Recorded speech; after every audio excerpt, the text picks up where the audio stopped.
I'm going to walk you through how to remove this Hydro Boost setup off of a GM square body or a cucv. You need to go around, you go under the dash. I don't know if you need to pull this plate off. Mine's already off, so you may need to pull that off. If you do, it's a couple of screws. You need to get up under the dash here, and you're going to undo this nut and bolt. That's going to be 9/16. Then this plate will come off. Once you take this plate off, up there's going to be a clip that you pull out, and that holds the brake rod to the pedal. I used a hook-shaped pick right there to grab it and pull it out. There you go, that. Then you see those two studs there? You're going to need to remove those two studs, and that's all you will need to do under the dash. To get those studs out,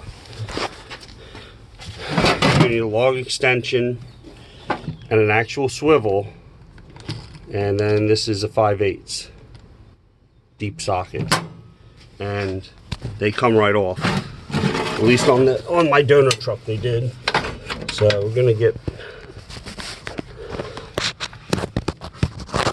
I don't know if I can get in here where you can see it. Some people said drop the column. I'm not sure why, but they just come right off. They're held on with blue Loctite. Impact gun seems to take them right off. So I'm gonna pause.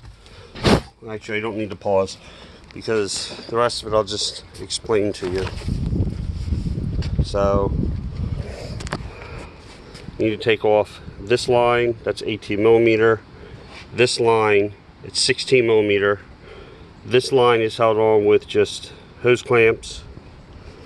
There was a bracket here, held all three of these lines together. That is a 1/2 inch nut and bolt. Here's the bracket. Okay. This is the way the lines go in there. So, looking at it left to right, you've got the return line, which is this. You've got the pressure line that's here. It takes a 16.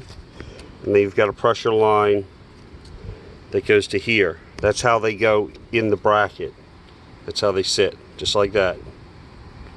Okay? In case you're taking yours apart and can't remember which way they go. You can pause it, whatever. So, the next thing, you take those lines off. These need to come off unless you're leaving the master cylinder. If you're leaving the master cylinder, I don't know what size that is. It's maybe 5/8. But I'm taking the whole thing off, because my donor vehicle has a new master on anyway. So these are 9/16. Break them loose with a flare nut wrench, and then you can take them off and then open them the rest of the way. And then after that, all that's left is these two. There's one there, and then there's one on the other side.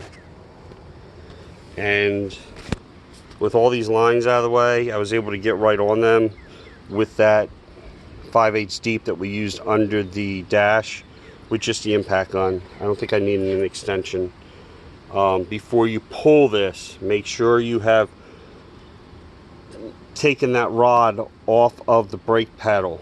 Even though you pulled the clip out of it, you still need to pull the rod off the pedal. And then this whole assembly will just pull right out. Okay? And then put it back together. It's just reverse the order.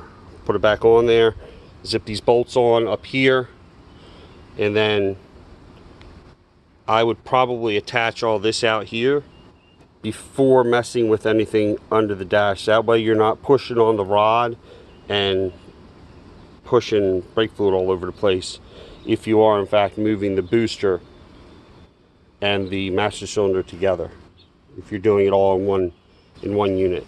Okay, hopefully that helped you guys out. Like and subscribe.